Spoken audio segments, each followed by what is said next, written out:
لائیں کہیں کہ ہمارا رب اللہ ہے، پھر اس پر جم جائیں۔ ان پر فرشتوں کا نزول ہوتا ہے، نہ کوئی غم کرو نہ خوف، خوشیاں مناؤ جنت کی جس کا تم سے وعدہ کیا گیا تھا۔ اللہ کی ربوبیت پر اطمینان جب انسان کو ہو جاتا ہے، میرا رب اللہ ہے، ربی اللہ، انسان کے لیے نہ کوئی کھٹکا، نہ کوئی خطرہ، نہ کوئی خوف، نہ کوئی حزن۔ جو کچھ ہو رہا ہے کس کے اذن سے ہو رہا ہے؟ اللہ کے اذن سے۔ اللہ کے اذن کے بغیر پتہ تک نہیں ہلتا۔ یہ کوئی اندھا بہرا مادہ نہیں ہے جس سے مجھے کوئی خوف ہو۔ اندھا بھینسا چلا آ رہا ہو اس سے تو ڈرنے کا ہر انسان کو ڈرنا چاہیے، نہ معلوم کس کو ٹکر مار دے۔ لیکن نہیں، اس کائنات کو چلانے والا ایک سمیع و بصیر خدا ہے، وہ جو میرا دوست ہے، میرا ولی ہے۔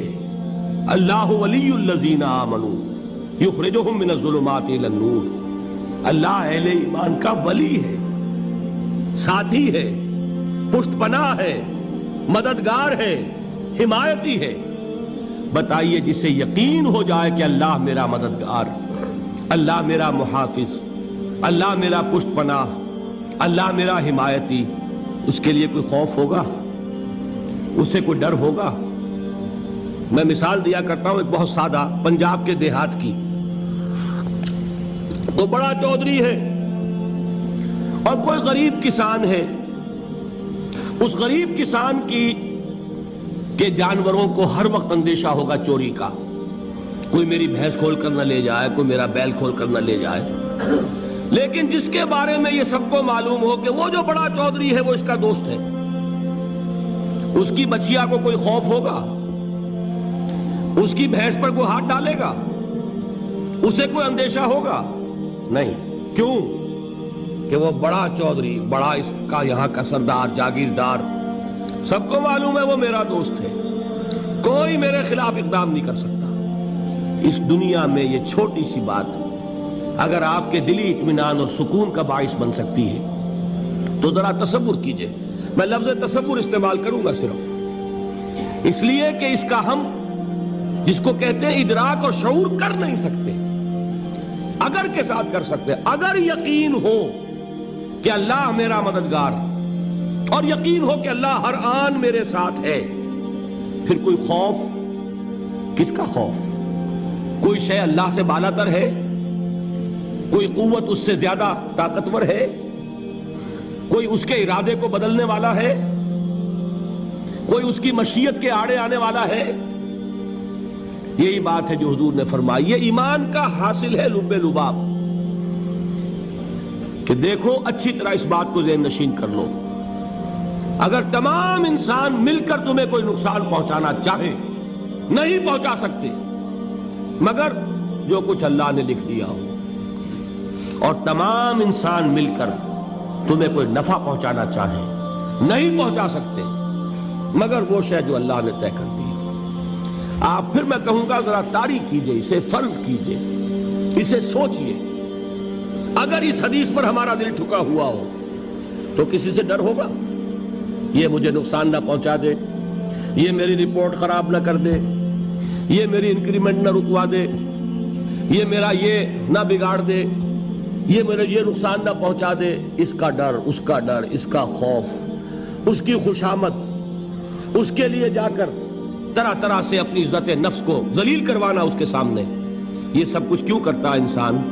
جب سمجھتا ہے کہ اس کے ہاتھ میں میرا کوئی نفع ہے، اس کے ہاتھ میں میرے لیے کوئی ضرر ہے، یہ مجھے کوئی غضب پہنچا سکتا ہے، یہ مجھے کوئی نقصان پہنچا سکتا ہے، یہ میرا کوئی کام بنا سکتا ہے، یہ میری کوئی ضرورت پوری کر سکتا ہے، اسی کا نام شرک ہے۔ جہاں آپ نے یہ سمجھا کہ غیر اللہ کے اندر کوئی طاقت موجود ہے وہی شرک ہے۔ بتوں سے تجھ کو امیدیں، خدا سے نومیدی، مجھے بتا تو صحیح اور کافری کیا ہے؟ شرک تو یہ ہے۔ جس پر بھی تمہیں یہ خیال ہے، کلمہ ہے یہ کلمہ سوم، لا حول ولا قوت الا باللہ، ذرا اس پر دل کو کبھی اگر آپ تصور کریں، پھر فرض کریں، دل ٹھک جائے اس پر، کوئی طاقت نہیں۔ یہی بات تھی جو شیخ عبد القادر جیلانی رحمۃ اللہ علیہ نے اپنی وصیت میں اپنے بچے سے کہی. 11ویں دینے والے ہیں، لیکن حضرت شیخ عبد القادر جیلانی کی وصیت اور تعلیمات کو کتنے لوگ ہیں تم جانتے ہو؟ یہ جن مقامات تک پہنچے ہیں وہ کس چیز کی بدولت پہنچے ہیں؟ انہوں نے جو پیغام دیا وہ کیا تھا؟ اے میرے بچے، جس طریقے سے قرآن مجید میں حضرت لقمان کی نصیحتیں جو ہے نقل کر دی گئی ہیں، میں یہ عرض کروں گا بالفرض اگر قرآن حضرت عبد القادر جیلانی کے بعد نازل ہوا ہوتا تو شیخ عبد القادر کی یہ نصیحتیں بھی قرآن میں درج ہوتی. اتنی اونچی نصیحتیں ہیں. اے میرے بچے، اس حقیقت کو ذہن نشین کر لے، لا فاعل فی الحقیقت ولا مؤثر الا اللہ. اس کائنات میں نہ کوئی فاعل حقیقی ہے نہ مؤثر حقیقی ہے سوائے اللہ. کسی شے میں کوئی تاثیر نہیں اگر اللہ نہ چاہے. آگ جلا نہیں سکتی اگر اللہ نہ چاہے. پانی ڈبو نہیں سکتا اگر اللہ نہ چاہے. زہر ہلاک نہیں کر سکتا اگر اللہ نہ چاہے. کوئی چیز فائدہ نہیں پہنچا سکتی اگر اللہ نہ چاہے. تو در در پہ کیوں سر جھکاتے ہو؟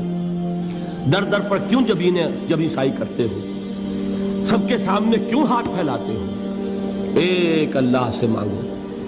ایک اللہ کے سامنے زمین پر اپنی جبین رکھو.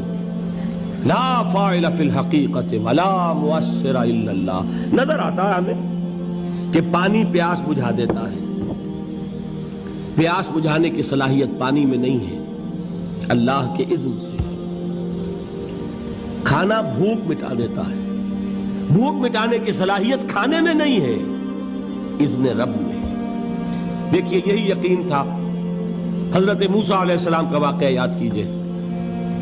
سامنے سمندر آ گیا ہے. قوم دیکھتی ہے پیچھے کہ گرد و غبار کا طوفان ہے. معلوم ہوا کہ فرعون اپنے لشکر سمیت آ گیا ہے. لشکر جب چلتا تھا تیز رفتاری کے ساتھ تو گرد و غبار کا جو طوفان اٹھتا تھا اس کا تصور کیجئے. اور لمحہ بلمحہ وہ قریب آ رہا ہے. پوری قوم نے کیا کہا؟ اے موسیٰ انا لمدرکون. اے موسیٰ ہم کو پکڑے گئے. قرآن مجید نے تو یہاں وہ باتیں نہیں لکھی ہے، لیکن تورات میں یہ درج ہے کہ بنی اسرائیل جھگڑنے لگے، دست و گریبان ہو گئے موسیٰ کے ساتھ.